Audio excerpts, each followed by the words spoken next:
Hello students, today we are going to discuss about the health education and community pharmacy. So firstly we will discuss about the concept of health, definition of physical health, mental health, social health, spiritual health, determinants of health, indicators of health, concept of disease, natural history of disease, the disease agents, concept of prevention of disease. Firstly we will discuss about the health. According to the WHO, health is a state of complete physical mental and social wellbeing. जो health है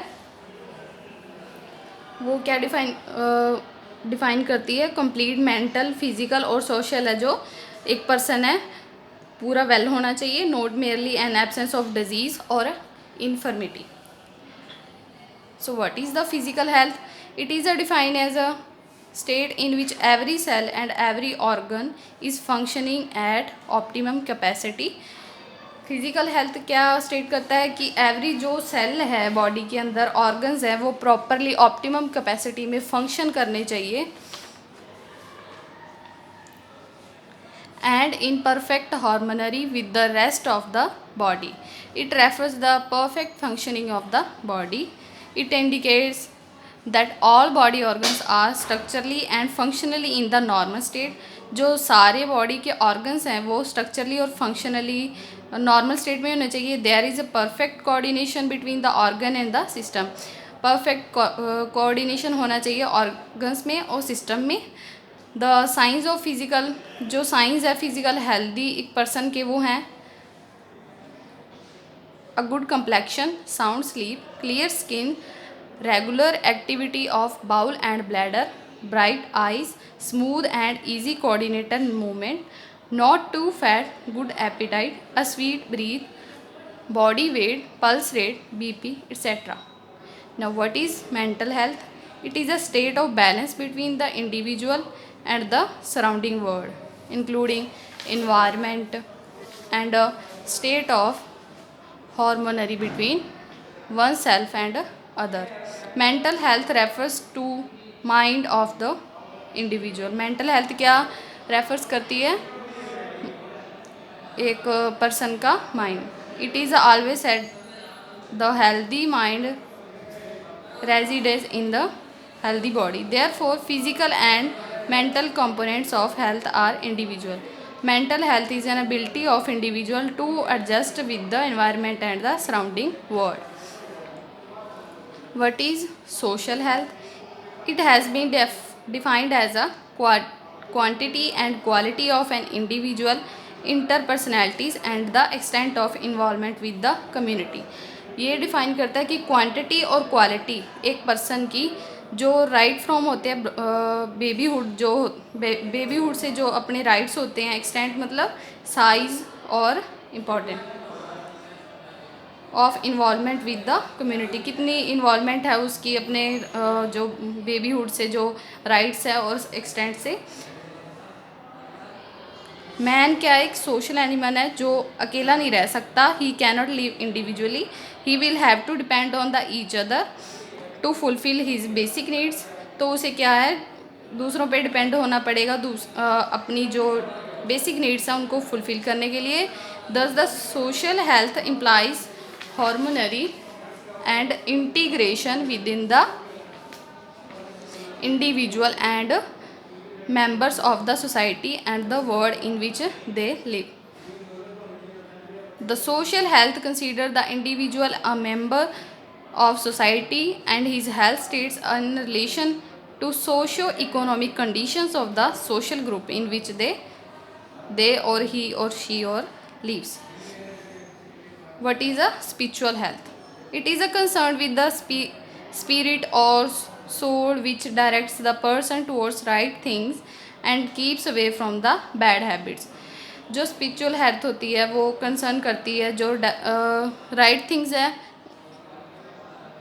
उनको ओबे करे कोई person और bad habits को keeps away. Spiritual health plays a role in a health and disease. जो spiritual health होती है वो प्ले करती है रोल अपना किसमें? हेल्थ में और डिजीज़ में. Spiritual health refers to that part of the individual which reaches out of the sterilise to try the very hard to get something for meaning and purpose of life. Spiritual health may determine individual physiologically and psychologically. Next, determinants of health. There are two types, individual and environmental. Individual consider genetic and lifestyle.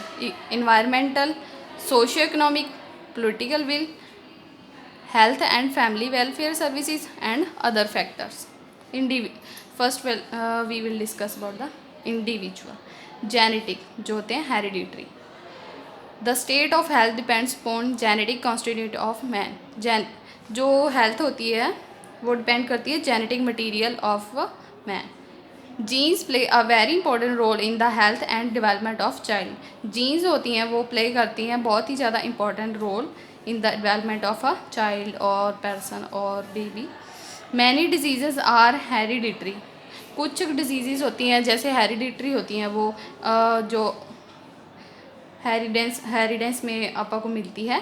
Example होगी जैसे haemophilia, sickle cell anaemia, diabetes very common है, blood pressure भी है. Occurs in the next generation which affects the health. Next one is lifestyle. The lifestyle is the way people live. Lifestyle क्या है, जो कोई भी पर्सन है वो कैसे जी रहा है अपनी ज़िंदगी, is a lifestyle. Lifestyle of an individual plays a great role in the health. Lifestyle बहुत ही ज़्यादा broad रोल प्ले करता है हेल्थ के अंदर. Many health problems are associated with the lifestyle changes or person habits such as smoking, alcoholism etc. ये तो हो गए. बट आजकल क्या है कि फास्ट फूड भी बहुत खाते हैं, उससे हमें बहुत सारी प्रॉब्लम्स आती हैं, alcoholism etc. The body is always guided with the soul. The body है जो वो गाइड किसके द्वारा की जाती है, सोल के. So if the spiritual health is sounded, अगर स्पिरिचुअल हेल्थ अच्छी है तो बैड थिंकिंग है वो क्या होगी, ऑलवेज कंट्रोल में रहेगी by the inner soul. All religions are concern mainly about the spiritual welfare. Spiritual health is a super natural power that contributes to the health of an individual. Spiritual components of health is necessary to follow the rules and regulation in the daily life. Spiritual components of health है जो necessary क्या follow करते हैं, necessarily rules and regulation in the daily life. Determinants of health. The factor which influence the health of the individual, जो factor influence करते हैं किसी की लाइफ को, हेल्थ को, उसकी एक्सटर्नल एनवायरनमेंट को और सोसाइटी को जहाँ पे वो रह रहा है, उसे क्या कहते हैं, determinants of health.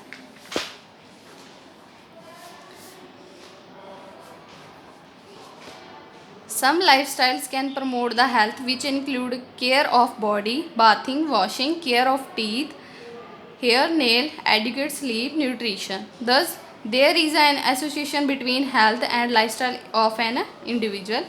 Environment or surrounding factor. The next one type of determinants of health. First one is socio-economic condition. These conditions influence human health, the economic status, purchasing power, education, occupation, family size, quality of life affect the health status of an individual in many ways. Political will क्या होती है, the health is also related with the country's political. जो health position होती है ना किसी भी country की, वो किस पे होती है, डिपेंड होती है political will pay. A political system oriented towards social development promotes good health. The poor people living in slums lacking good hygienic conditions are the targets of disease agents. The people in rural area who do not have access to health services should be taken into the consideration while farming the health policies by the political parties because it ultimately affects the health status of these communities. Health and family welfare services, it covers personal and community services of the prevention, treatment of disease and promotion of health. The purpose of health services is to improve health status. It includes safe water supply, care of pregnant women and children, small family, norm etcetera. Other factors कौन से हैं?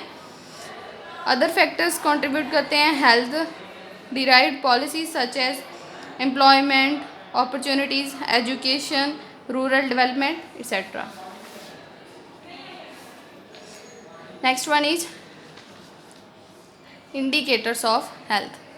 Health indicators are the factor used to measure the health status of community as well as to find out how far a given person is healthy. Characteristics of an ideal health indicators: it should be valid, it should be reliable, it should be sensitive, it should be specific. Concept of disease.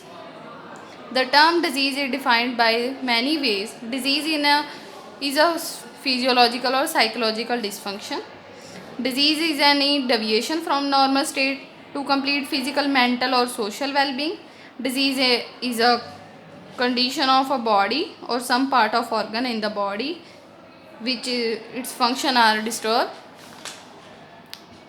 So the WHO has not defined the disease because disease has many shades ranging from the subclinical cases to severe illness. जो WHO है उन्होंने define नहीं किया disease को, क्योंकि जो अलग अलग शेड्स हैं डिज़ीज़ के, सब क्लिनिकल टू सीवियर इलनेस, कोई प्रॉपर इसकी डेफिनेशन नहीं है, सो WHO ने इसको डिफ़ाइन नहीं किया. The natural history of disease. The term natural history of disease signifies the way in which the disease evolves over time from the earliest stage to pathogenic phase to its termination as recovery, disability or death in the absence of treatment or prevention. Disease results from the complex interaction between person, an agent और an environment. Disease क्या result करती है कि complex interactions होती है तीन चीज़ों के बीच में, एक पर्सन, एक एजेंट और तीसरा environment. Natural history of disease consist of, जो नेचुरल हिस्ट्री होती है डिज़ीज़ की वो दो फेजेस हैं जो कंसिस्ट करती हैं. First one is pre pathogenic phase. It is a phase in which causative agent is exist in the environmental. जो प्री पैथोजेनिक फेज़ होती है इसमें क्या होता है, जो कॉजेटिव एजेंट होता है वो इन्वायरमेंट में ही होता है.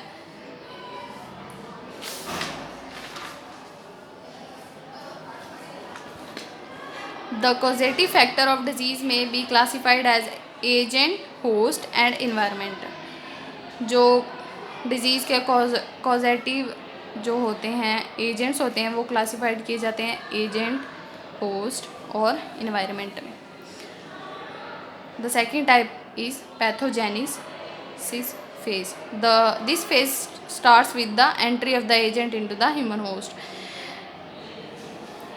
The next one is define the term disease agent.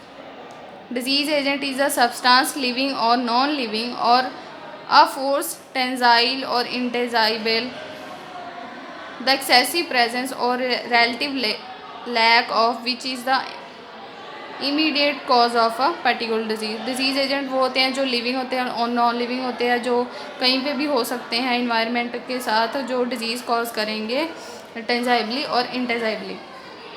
The disease agents are classified as, जो एजेंट्स होते हैं वो क्लासीफाई किए जाएंगे. First one is biological agent. Biological कौन से हो सकते हैं, माइक्रो ऑर्गेनिज्म हो सकते हैं, बैक्टीरिया जो होते हैं, वायरसेस हो सकते हैं, फंजाई हो सकते हैं, प्रोटोजोअस हो सकते हैं. Second one is nutrient agent. These include protein, fat, carbohydrate, vitamin, mineral and water. Physical agent. These include heat, cold, humidity, radiation, electricity, pressure, sound etc. Chemical agent. Chemical agent दो types के होते हैं, endogenous और exogenous. Endogenous होते हैं जो body के अंदर होते हैं, जैसे for example urea, uric acid, cholesterol. Exogenous जो बाहर से होते हैं जैसे pollens, fumes, gases, insecticides. Social agents कौन से होते हैं, एग्जांपल जैसे smoking, alcohol, unhealthy lifestyle. Explain concept of prevention disease. Prevention disease कौन से होते हैं, इंक्लूडिंग फॉलोइंग दीज लेवल्स इनके 3 लेवल्स होते हैं जो प्रिवेंशन डिजीज़ होती हैं उनके। First one is primary prevention. It can be defined as action taken prior to the onset of disease. जो एक्शंस डिजीज़ होने से पहले लिए जाते हैं, जैसे कोरोना वायरस है तो उसके लिए हम प्रिकॉशन यूज़ कर रहे हैं, वो होते हैं primary preventions, which remove the possibilities that disease will ever occur. Primary prevention is exercised to promote general health and well-being and quality of the life of the people. The concept of primary prevention is now being applied to the prevention of chronic disease like hypertension, cancer, etc.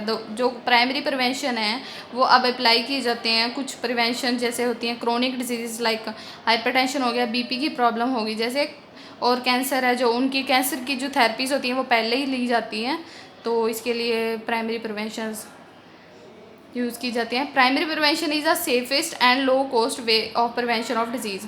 तो primary preventions होती हैं वो safe होती हैं क्योंकि वो पहले ही हो जाती हैं। जैसे अपन बात की कि हाइपरटेंशन और कैंसर थेरेपीज़ में, तो इनका पहले जो अगर कोई पहले ट्रीटमेंट हो गया है तो वो क्या होगा, लो कॉस्ट होगा, way of prevention of disease. Next one is secondary prevention. Secondary prevention can be defined as action which are taken the half of progress of disease at its early stages and prevent complications. Secondary preventions होती हैं जो जब कोई disease है वो human body को affect कर चुकी है हाफ ऑफ द, और तब जो ट्रीटमेंट लिया जाता है उसे क्या कहते हैं हम, सेकेंडरी प्रिवेंशंस। ये क्या क्रिएट कर सकते हैं, प्रिवेंट कर सकते हैं, कॉम्प्लिकेशंस आ सकते हैं इसमें। Secondary prevention arrest the disease, ये अरेस्ट कर लेगी, डिटेक्ट कर लेगी, डायग्नोस कर लेगी जो अपनी कोई भी डिजीज़ है, process by early diagnosis and treatment. Secondary prevention is an important tool in the control of transmission of disease. Secondary prevention है वो इम्पॉर्टेंट है क्योंकि ये कंट्रोल क्या करेगी, ट्रांसमिशन एक से दूसरे को ना जाए और transmission of a disease. The health progress of government are usually at the level of secondary prevention. जो हेल्थ प्रोग्रेसेस होती है वो ना गवर्नमेंट के थ्रू यूजली वैसे लेवल सेकेंडरी लेवल्स पे ही डिटेक्ट होती हैं, ट्रीट होती हैं। It is often more expensive, ये जो प्राइमरी प्रिवेंशंस हैं उनसे ज़्यादा एक्सपेंसिव है। Tertiary prevention, it is defined as all major available to reduce or limit impairment and disabilities, minimum suffering caused by existence, departures from good health and to promote the patient's adjustment to irremediable condition. Tertiary prevention include disability prevention and rehabilitation of the patient.